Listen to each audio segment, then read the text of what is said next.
Hoy vamos a iniciar con la serie de Rema más que palabras, con el libro de Levítico, y se llama el libro de los levitas, ¿verdad?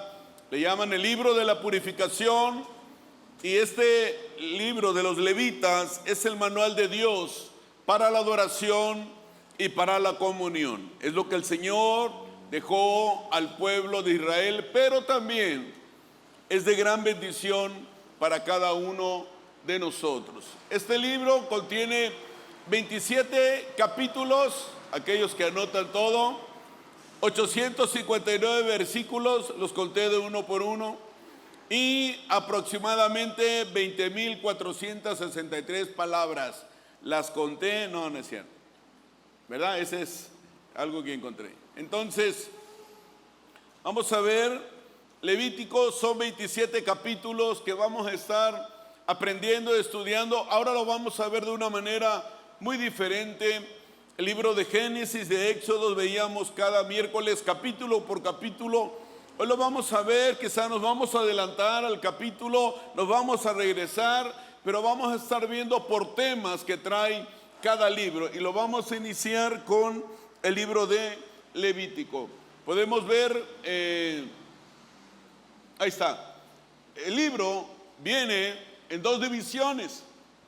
El primero es Adorando a Dios, que viene del capítulo 1 al 10, habla de los sacrificios, habla de las 5 ofrendas sacrificiales que vamos a aprender, ¿verdad? Y también donde los sacerdotes son ordenados. El primero es, ¿cómo dice ahí? Adorando a Dios, y el segundo, caminando con Dios. Vamos a aprender cómo el Señor lo hizo desde el Viejo Testamento, adorar a Dios, pero también caminar con Dios. Eso habla de santificación, adorando a Dios con sacrificios, leyes de pureza, la expiación, cómo tener una vida santa, las 7 fiestas de Israel y cómo adorar a Dios. Pero eso es el Viejo Testamento, sí, pero se aplica a nuestra vida en este tiempo también. ¿Quién es el autor de este libro, verdad? Moisés. Se dice que fue en el año 1440 y tantos antes de Cristo, y que fue durante 11 meses en el Sinaí, y esto lo podemos ver en Éxodo capítulo 19 y número 19 del 1 en adelante. ¿Qué método se usa en este libro? Es una narración histórica, dándonos relatos históricos, y los vamos a ir viendo. ¿Cuál era el propósito de Dios para este libro? Que este compendio de enseñanzas sea para el uso de los sacerdotes. Habla de los sacerdotes de ese tiempo, pero en Apocalipsis nos dice que tú y yo somos reyes, y entonces también es para nosotros, ¿verdad? Este libro sería nuestra guía y la guía para el pueblo de Israel para realizar y para también instruir al pueblo de Israel, para que ellos pudieran así acercarse a Dios para vivir como una nación santa en comunión con un Dios santo, ¿verdad? Para comunicarse y vivir como una nación santa y en comunión con un Dios santo. El nombre de Levítico, ¿de dónde viene?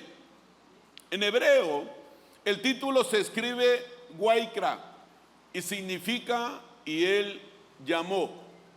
En griego procede de la palabra leviticón, que significa de los levitas, y de esta manera fue llamado el libro por los judíos. Ahora, ¿para qué se escribió? Ojo, para revelar, punto número 1, la comunión que debemos tener con Dios cumpliendo sus preceptos. Es decir, orar, platicar con Dios, pero no solo hacerlo por hacerlo como una religión, sino verdaderamente aplicar lo que aprendemos de la palabra de Dios. Ayer hablábamos de la sabiduría en el discipulado, de ser sabios, ¿verdad? Éxito en la Biblia es ser sabios. Sabio es aquel que obedece la palabra de Dios. Segundo punto, el carácter divino de Dios, ¿verdad? Él dio leyes civiles que todavía se utilizan en este tiempo. Punto número 3.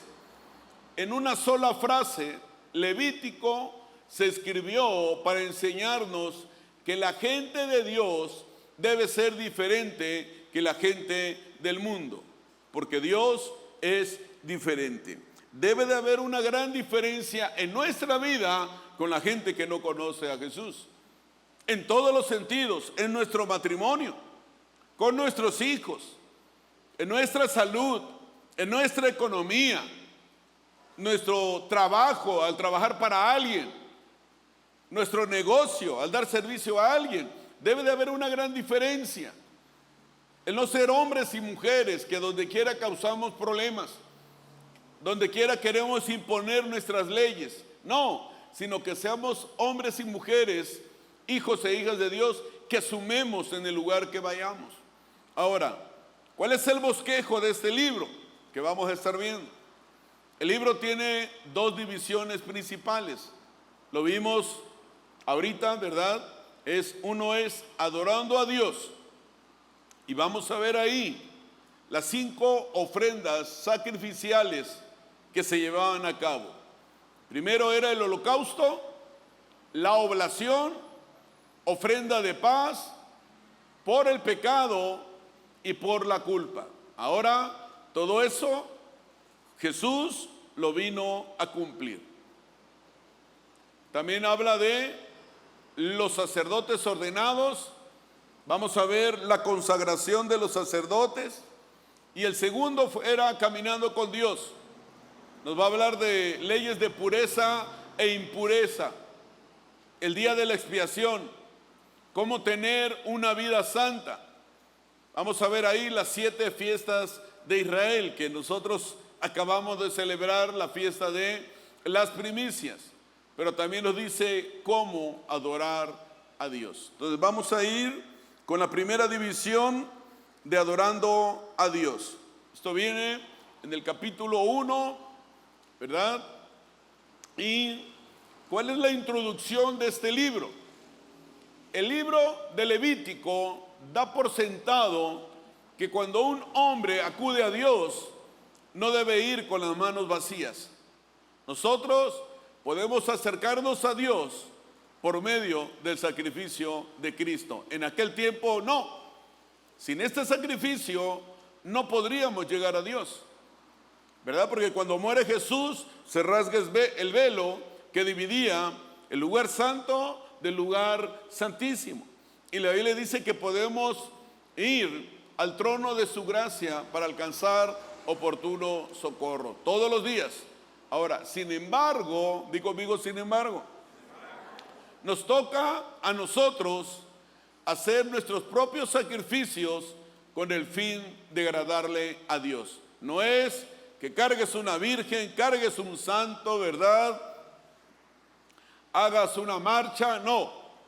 Eso es muy diferente lo que nos pide el Señor. Nuestros sacrificios ahora ya no consisten en animales muertos, sino en algo vivo que involucra todo nuestro ser. Vamos a leer Romanos 12:1. ¿Y qué dice Romanos 12:1? Por lo tanto, amados hermanos, les ruego que entreguen su cuerpo a Dios por todo lo que Él ha hecho a favor de ustedes, que sean un sacrificio vivo y santo. Fíjense bien, nos pide que seamos un sacrificio vivo y santo. La clase de sacrificio que a Él le agrada. Dice, esa es la verdadera forma de adorarlo. Otra vez, que sea un sacrificio vivo y santo. La clase de sacrificio que a Él le agrada, esa es la verdadera forma de adorarlo. Desde el principio, los hombres han traído sacrificio a Dios. Sin embargo, no se mencionan sacrificios por el pecado durante los primeros 1500 años de la historia del mundo. 1500 años, no se menciona absolutamente sacrificio por el pecado. Las ofrendas siempre eran holocaustos y ofrendas de paz. Holocaustos, digan conmigo, holocaustos y ofrendas de paz. Porque donde no hay ley, no hay transgresión. Los israelitas tenían que hacer muchos sacrificios de animales y repetirlos muchas veces en tiempos señalados, porque así lo tenían que hacer, así se los dejó Dios en la ley. Ahora, ¿se ha preguntado a alguien por qué hubo tanta sangre derramada? ¿Tantos animales muertos? Era para dar énfasis al carácter tan horrible, asqueroso y feo del pecado. Tenía que haber sangre para que se quitara el pecado. O sea, tenía que haberlo. Para que el pueblo pudiera estar bien, tenía que haber derramamiento de sangre. El derramamiento de sangre indicaba vida sacrificada. ¿Y para qué era derramada? Para expiar el pecado del pueblo. Así, el israelita aprendía que el pecado trae muerte y que sin el derramamiento de sangre no hay remisión de pecados. Y eso lo vemos en Hebreos 9:22. Y dice, de hecho, según la ley de Moisés, casi todo, ¿qué dice ahí? Se purificaba con sangre, porque sin derramamiento de sangre no hay perdón. Así era en ese tiempo. Viene Jesús, Él es el Cordero inmolado, Él es el holocausto que se ofrece, Él es el sacrificio santo que se ofrece una sola vez y para siempre. Dios hizo el sacrificio. Ya no lo tenemos que hacer nosotros. Nosotros solamente tenemos que conectar con Dios, hablar con Dios, leer la palabra de Dios, congregarnos, hacer cambios en nuestra vida, renovar nuestra mente. Romanos 12:2, leímos el 1. Romanos 12:2 dice que tenemos que renovar nuestra mente, no vivir y amoldarnos como vive el mundo. Es que Dios así me quiere. No es cierto. Para eso vino Jesús, para cambiar todo. Entonces dice, porque sin derramamiento de sangre no hay perdón. Claramente, estos sacrificios señalaban a Cristo y su sacrificio eficaz, que es suficiente para expiar todo el pecado del mundo. Hace más de 2000 años Jesús vino y perdonó el pecado de todos nosotros. Levante la mano, ¿quién ha pecado por aquí? ¿Verdad? Todos hemos fallado al Señor, pero para eso vino Jesús. Y Él se adelantó para que todos, llegando en la noche a nuestra casa, ¿verdad? Señor, perdónanos de todos nuestros pecados, perdóname si me enojé, si hice algo malo, si robé, si mentí. ¿El llegar tarde será pecado? Los que llegan tarde van a decir que no. Es un don. No es cierto. Entonces, en conjunto, los sacrificios tipifican las diferentes fases de la vida y de la obra de Cristo. Vamos a ver 5 ofrendas sacrificiales. Las de olor suave, ¿verdad? Las de adoración. Esas, dice la Biblia, dice Levítico, que eran voluntarias. Pero vamos a ver la primera, la ofrenda del holocausto. Vamos a leer Levítico 1, del 1 al 17. Procedimiento para las ofrendas quemadas. El Señor llamó a Moisés desde el tabernáculo y le dijo, da las siguientes instrucciones al pueblo de Israel. Cuando presentes un animal como ofrenda al Señor, lo puedes tomar de la manada del ganado o del rebaño de ovejas y cabras. Si el animal que ofreces como ofrenda quemada es de la manada, debe ser un macho que no tenga ¿qué? Que no tenga ¿qué? ningún defecto. Es decir, tenía que ofrecer a Dios lo que nos enseña este pasaje o lo que hemos leído. Tenía que sacrificar a Dios, tenía que entregar a Dios el mejor animal que él tenía, porque dice que era un macho que no tuviera defecto. No un manco, no un cojo, no un flaco, no un desnutrido, no uno que hubiera salido mal. No, dice que era un macho sin defecto. Y luego dice, llévalo a la entrada del tabernáculo. Recuerden el tabernáculo en ese tiempo, para que seas aceptado por el Señor. Sé que hay aquí los que van a tomar el encuentro con Jesús, ¿verdad? El día viernes y el sábado que estaremos ahí en las cabañas. Dicen, bueno, en otros lados vamos a tener en San Antonio y vamos a tener en Chilpancingo también pronto. Y lo van a aprender muy bien en escuela de ministerio, que es lo que sigue después del encuentro para su crecimiento espiritual. Entonces, está el tabernáculo. Dice que lo tenían que llevar a la puerta del tabernáculo, pero para que fuera primeramente aceptado por el Señor, ¿verdad? Le dice, coloca la mano sobre la cabeza del animal y el Señor aceptará la muerte del animal en tu lugar, a fin de purificarte y hacerte justo ante Él.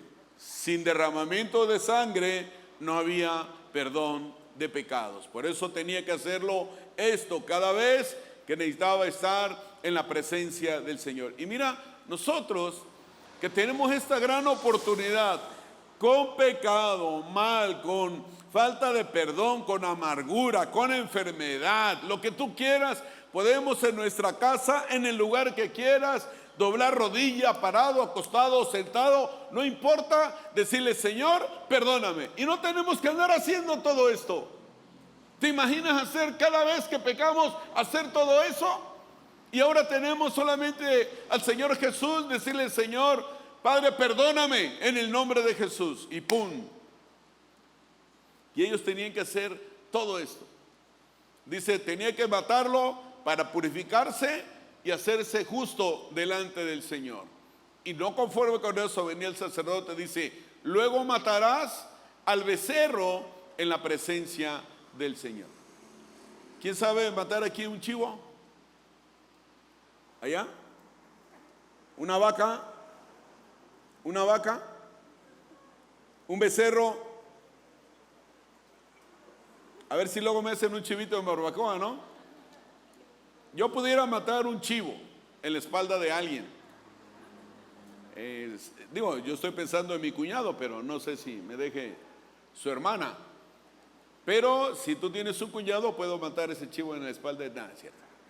Entonces dice, luego matarás al becerro, no donde él quisiera. ¿Dónde iba a matar al becerro?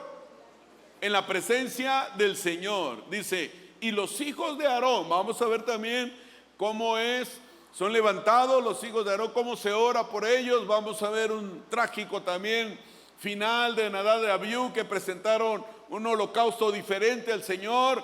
Va a ser mucho aprendizaje. Y los hijos de Aarón, los sacerdotes, ofrecerán, ¿qué dice? La sangre del animal al salpicarla por todos los lados del altar que está a la entrada del tabernáculo. Tenían que hacerlo. Tenían que hacerlo. En este tiempo, si viviéramos allá y no lo hiciéramos, íbamos a caer muertos completamente. No, que hay que hacerlo así, es más fácil, es más corto y todo ese rollo. No, ¿verdad? No era así en aquel tiempo. Verso 6. Después lo mataba, se le quitará la piel al animal y se cortará en pedazos. Los hijos del sacerdote Aarón encenderán un fuego de leña sobre el altar. ¿A quiénes les gusta encender el carbón? Levántenla. Ya casi, miren, ya casi van a ser como los hijos de Aarón. Ya no me falta que me inviten a la carnita. Entonces dice, acomodarán los pedazos de la ofrenda junto con la cabeza y la grasa sobre la leña que arde en el altar. Sin embargo, las vísceras y las patas deben lavarse primero con agua. Después el sacerdote quemará el sacrificio completo sobre el altar como ofrenda quemada.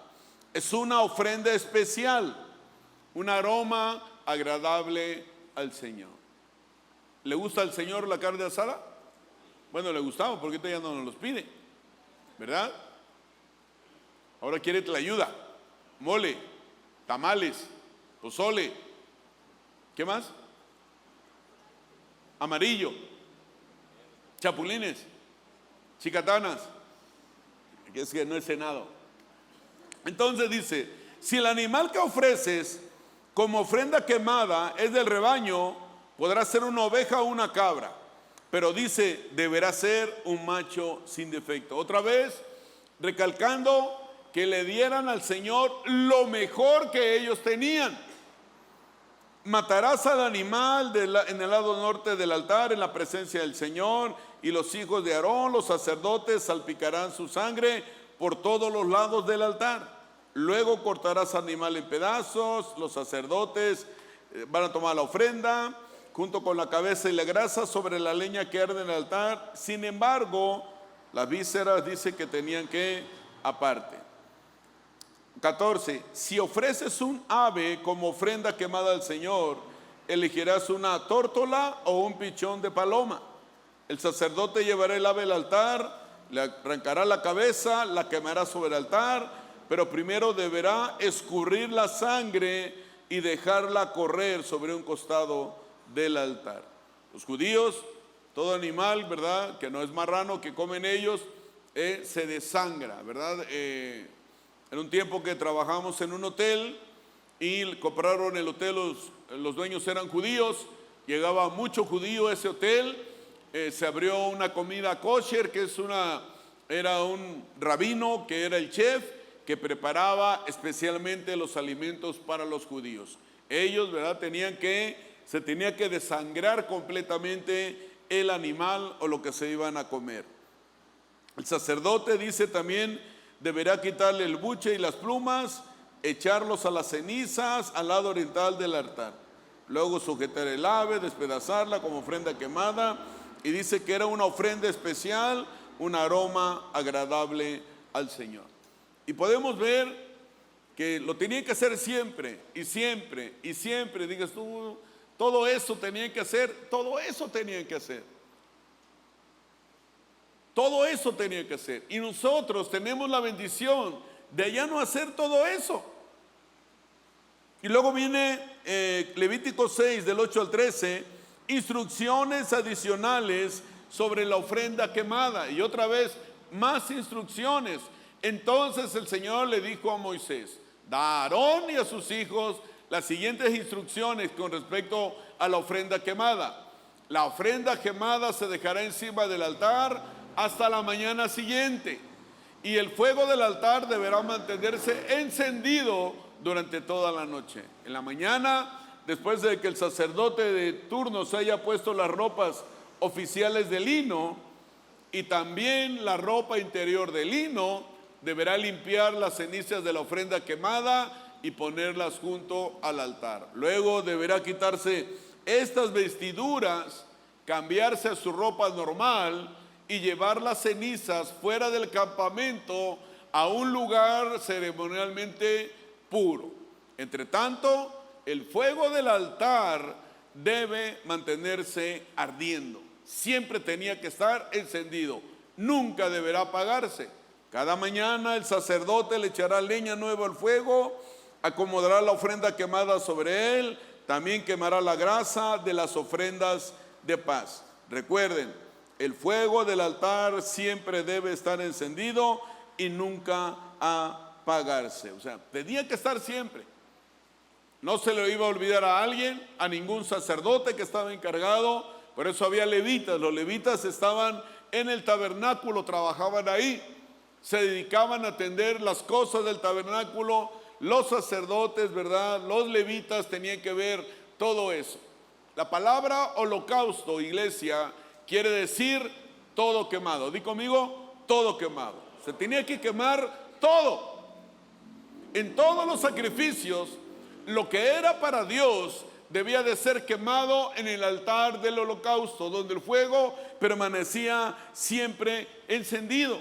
Para nosotros, ¿verdad? Para hacer ese altar para el Señor, esa ofrenda de paz para el Señor, nuestro fuego debe de estar siempre encendido. ¿Cómo es eso? Es decir, nuestra mente y nuestro corazón siempre tiene que estar dispuesto para el Señor, en todo momento. Hemos hablado del burnout, de quemarse, ¿verdad? Ya sea sirviendo, en el mundo está de moda, te quemas en un trabajo, te cansa, te agobia, botas todo, renuncias a todo. Ese es el burnout. En la iglesia pasa lo mismo, con pastores, con líderes, con servidores. ¿Por qué? Porque olvidamos que lo más importante es ser ofrenda grata al Señor. Es tener nuestra comunión con el Señor. Venir a servir es un gran privilegio, pero también podemos recibir, también podemos adorar, también podemos orar, también podemos leer la palabra del Señor. La idea principal del holocausto es consagración a Dios. Y cuando ellos hacían esta ofrenda, el israelita reconocía que le pertenecía a Dios y que era una manera de demostrar que se consagraba él y toda su vida totalmente a Dios. Totalmente a Dios. ¿Para qué? Para servirle y honrarle. Di conmigo, para servirle y honrarle. Quiere decir que la consagración es necesaria para adorar a Dios. Nuestro cuerpo, nuestra mente, todo, ¿verdad? Para el Señor. Ahora, la consagración era el medio por el cual el hombre impío, ¿verdad?, podía acercarse al Dios Santo. Su propósito era hacer propiciación en general.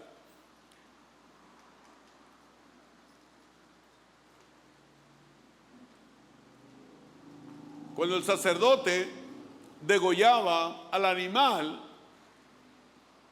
¿verdad? Eso era algo sensible y se entendía que la víctima sufría la pena que él merecía.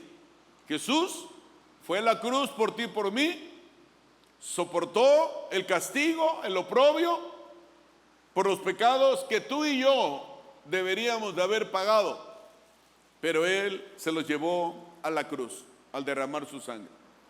Jesús dijo: vengan a mí los que estén cansados y cargados, que yo los haré descansar. Tuvimos toda una serie de eso.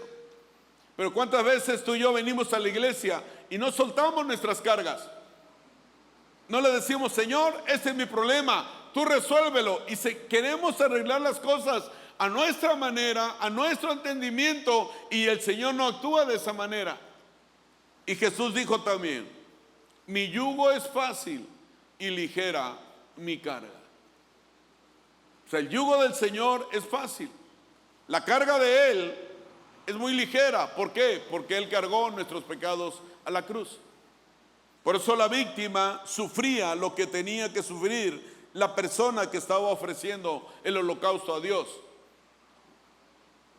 ¿Verdad? Uno se ofrecía a Dios totalmente y la víctima se consumía completamente en el altar.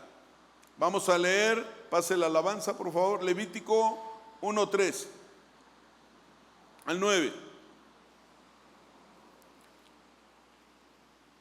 ¿Ya lo tenemos ahí? Si el animal que ofrece como ofrenda quemada es de la manada, debe de ser un macho que no tenga ningún defecto. Llevarlo a la entrada para que sea aceptado por el Señor.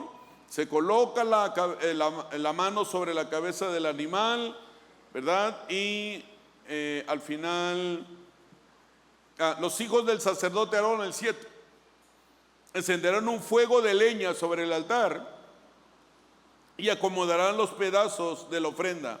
Sin embargo, las vísceras y las patas deben lavarse primero y después el sacerdote quemará el sacrificio completo.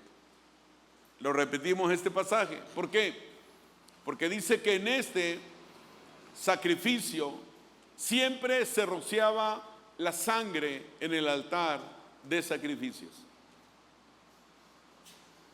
Los que ya tomamos escuela entendemos muy bien. Los que van a tomar encuentro lo van a entender bien, porque ahí se explica bien detalladamente lo que es todo esto. Pero entonces dice que siempre se rociaba la sangre en el altar de sacrificios. Podían traer como ofrenda diferentes animales, ¿verdad? Según la capacidad del que ofrecía. ¿Cuáles eran los animales aceptables? Becerros, corderos, cabras, tórtolas y palominos. Pero dice, siempre tenían que ser macho. Macho, no hembra, macho tenía que ser. ¿Por qué? No lo sé. Y sin defecto. ¿Será porque los hombres no tenemos defectos? Bueno, ahí dice, yo no digo, tenía que ser macho. ¿No lo dice? Mujeres, léanlo bien ahí. Macho, ¿y qué más? Sin defecto.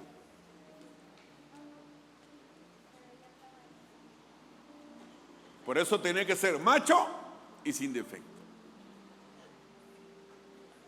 Por eso luego cuando tenemos un matrimonio dice, es que no me entiende, no me obedece y todo. Le digo, oye, pues si Eva no obedeció a Dios, ¿cuánto más te va a obedecer a ti? Claro, siempre hay chascarrillo para las mujeres, ¿verdad? Pero cuando predica mi esposa, ella que eche uno en contra de los hombres. Pero es difícil encontrar para hombres, porque dice que era macho. ¿Y qué más? ¿Cuántos de los hombres que estamos aquí estamos de acuerdo en eso? Hoy puede dormir solo en su casa. Y dice que la persona quien ofrecía ponía la mano, ¿verdad?, sobre la cabeza para simbolizar la dedicación del sacrificio. Y que este sacrificio tomaba su lugar. El sacrificio representa la rendición perfecta de Cristo a la voluntad de su Padre, cuando Él vino a la tierra para ofrecerse completamente como sacrificio por el pecado de todo el mundo, incluyendo nosotros. Jesús cumplió perfectamente la voluntad de Dios. ¿Se imagina qué hubiera pasado si Cristo se raja? Cuando le dice, Señor, haz pasar de mí esta copa. ¿Qué hubiera pasado con nosotros? ¿Qué hubiera hecho? Definitivamente no, Señor. Ese Agustín ni merece que yo vaya a la cruz por él. Me va a fallar, va a renegar de mí, me va a causar alboroto en la iglesia, ni va a ayudar, pero eso sí va a querer opinar. Ese soy yo, no ustedes. Pero Él cumplió, dice, perfectamente la voluntad de Dios. Obedeció hasta la muerte de cruz. Y todos sabemos lo que significaba en ese tiempo morir en la cruz. Era una muerte atroz. Jesús sufrió lo indescriptible por cada uno de nosotros. ¿Qué nos queda a nosotros? Nosotros necesitamos valorar el esfuerzo de Jesús en la cruz. Ya no tenemos que hacer todo esto. Yo lo leo y me canso nomás de leer todo lo que teníamos que hacer. Yo creo que iba yo a ofrecer animales como 50 al día. ¿Hay alguien aquí que peque más de una vez al día? Levante la mano. Yo no, yo nomás quiero ver bola de pecadores. Ah, es cierto. Sí, imagínate estar ofreciendo. Y ahora ya no, ya nada más te metes ahí en un lugarcito y le dices, Señor, perdóname porque la regué.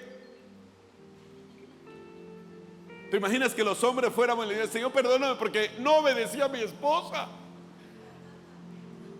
¿Cuántas mujeres dicen amén? ¿Te imaginas? Que la mujer le dijera, Señor, perdóname porque esta vez mi esposo sí tiene razón, hombre. Viene Cristo en ese momento y dice: ya.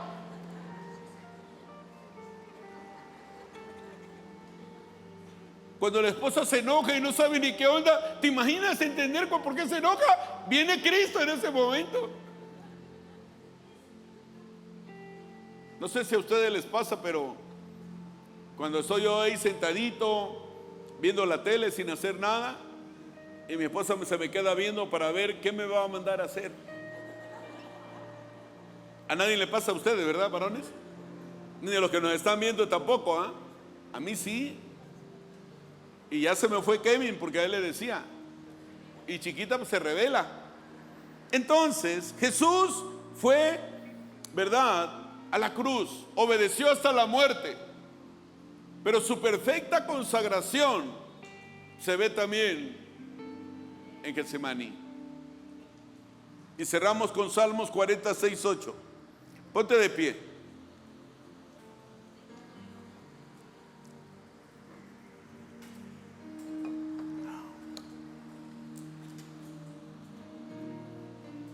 Ofrecían todo eso. Pero dice Salmos 40: no te deleitas en las ofrendas ni en los sacrificios. Ahora que me hiciste escuchar, finalmente comprendo. Tú no exiges ofrendas quemadas ni ofrendas por el pecado. Entonces dije: aquí estoy. Di conmigo: aquí estoy. Como está escrito acerca de mí en las Escrituras, me complace hacer tu voluntad, Dios mío, pues tus enseñanzas están escritas en mi corazón. ¿De qué sirve, hombre, varón, que digas, adoras, ayunas, oras, lees la palabra y no tratas bien a tu esposo? ¿De qué sirve, mujer, que digas también lo mismo y no honras a tu esposo? ¿De qué sirve, matrimonio, que te sepas mejor la Biblia que el pastor, pero no vives una vida en matrimonio como Dios lo dice en la palabra? ¿De qué sirve conocer la Biblia, pero nuestros hijos no quieren nada con Jesucristo? Porque una vida es en la iglesia y otra vida es en la casa. Dios ya no quiere nada de eso. Dios quiere que hagamos su voluntad. Dios quiere que hagamos lo que Él nos dijo que hiciéramos, lo que Jesús vino a entregarnos. Y en Hebreos 10:5 dice: por eso, cuando Cristo vino al mundo, le dijo a Dios: tú no quisiste sacrificio de animales ni ofrendas por el pecado. Pero le dice Jesús: pero me has dado un cuerpo para ofrecer. No te agradaron las ofrendas quemadas ni las ofrendas por el pecado.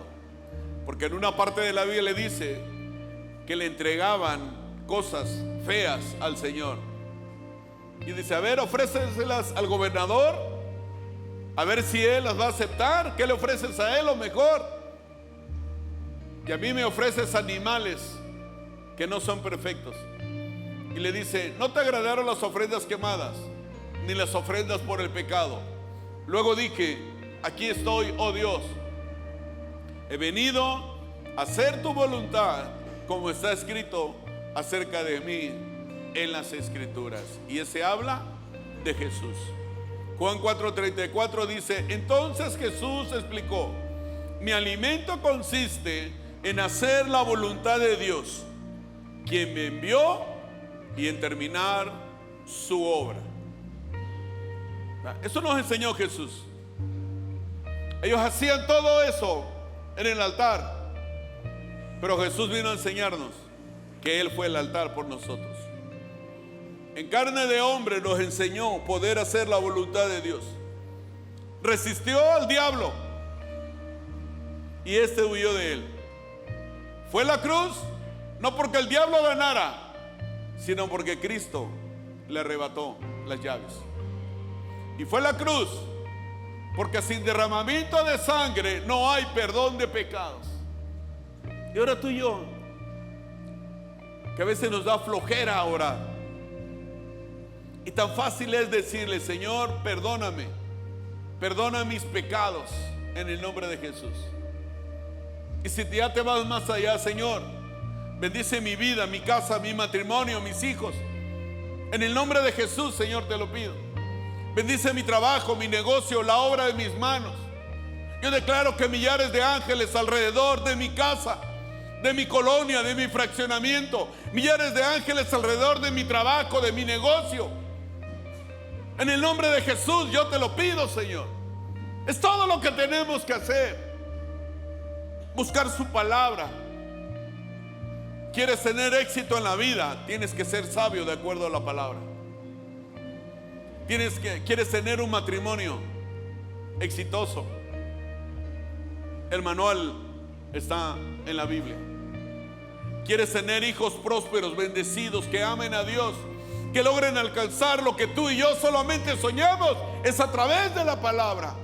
Pero sabes, ya no tenemos que hacer sacrificios como lo hacían en el Viejo Testamento. El sacrificio de ahora es hacer la voluntad de Dios en nuestras vidas. Escudriñar la palabra, pero no para juzgar y criticar, sino para implementarla en nuestra vida. Jesús dijo, no vino a abolir el Viejo Testamento, los 10 mandamientos.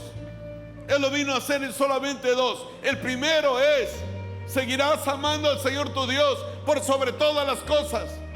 Y el segundo: amarás a tu prójimo como a ti mismo. Y si hacemos eso, estamos cumpliendo la ley y lo que Jesús vino a dejar. Por eso cierra tus ojos ahí en tu lugar. Lo que tú quieras decirle ahí al Señor. Puedes levantar tu voz o ahí en tu mente. Que nuestra consagración al Señor sea tan completa como era el holocausto en aquel tiempo. Padre, perdónanos, Señor. Perdónanos si hemos fallado, Señor. Perdónanos si no hemos sido ese holocausto. Perdónanos, Señor, si no hemos seguido lo que Jesús vino a dejarnos en esta tierra. Perdónanos si no hemos valorado la sangre de Cristo derramada en la cruz. Perdónanos si nos ha faltado fe para creer y dejar como piensa el mundo y creer lo que dice tu palabra. Entendemos hoy, Señor, que la fe viene por el oír, y el oír la palabra de Dios. Padre, ayúdanos, perdónenos en el nombre de Jesús. Pero hoy declaramos, Señor, queremos tu voluntad, no la nuestra. Queremos ser esos hombres y mujeres de éxito, sabios, de acuerdo a tu palabra. Ayúdanos, Señor, a consagrarnos al 100%, a consagrar nuestra vida, nuestro matrimonio, nuestros hijos, nuestro trabajo, nuestro negocio, mi llamado, mi servicio a ti, Señor, mi vida, mi salud, Señor. Ayúdanos a ser hombres y mujeres diligentes, no perezosos, no apáticos a tu palabra, Señor. Ayúdanos a ser hombres y mujeres que suman para extender el reino de los cielos en el lugar que estemos. Bendice a cada hombre, a cada varón, a cada mujer, a cada niño, a cada joven, a cada anciano, Señor, que está hoy aquí, y de los que están viendo y los que verán este mensaje. Padre, ayúdanos. No podemos con nuestras fuerzas, pero sí podemos contigo, Espíritu Santo. Ayúdanos a ser amigos del Espíritu Santo.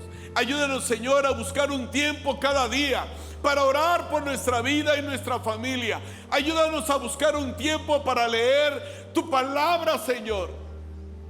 Padre, para que cada día vayamos avanzando aún más y podamos entender, Señor, que en este tiempo somos reyes y sacerdotes. El rey, Señor, gobernaba y recibía riquezas. El sacerdote, Señor, tenía comunión contigo. Era el intermediario entre Dios y el pueblo. Pero Jesús vino a romper todo eso. Ahora Él es el sumo sacerdote y el Rey de Reyes. Y Jesús vive en nuestro corazón. Gracias, Señor. En el nombre de Jesús, Señor, bendícenos a cada uno de nosotros. Que tu Espíritu Santo nos abrace. Que tu Espíritu Santo, Señor, nos muestre en sueños y en visiones el propósito que tú tienes para la vida de cada uno de nosotros. Padre, bendecimos a los jóvenes y a los niños. Bendecimos a las futuras generaciones, Señor. Que no importa lo que el mundo ofrezca y enseñe, porque ellos serán instruidos, entrenados en tu palabra y alcanzarán también, Señor, el propósito que tú tienes para cada uno de ellos. En el nombre de Jesús declaramos a nuestros hijos, Señor, hombres y mujeres con un matrimonio fuerte y sólido. Que tú prepares la pareja para cada uno de ellos, pero una pareja que esté adorando y alabando a Dios en todo momento. Preparamos negocios, Señor, trabajos para cada uno de ellos, y que la plataforma de nosotros sea el principio de ellos para alcanzar aún más lo que tú nos has prometido. En el nombre de Jesús, Padre, lo creemos y te decimos otra vez. Vamos a decirle con todo nuestro corazón. Vamos, levanta tus manos, adórale con todo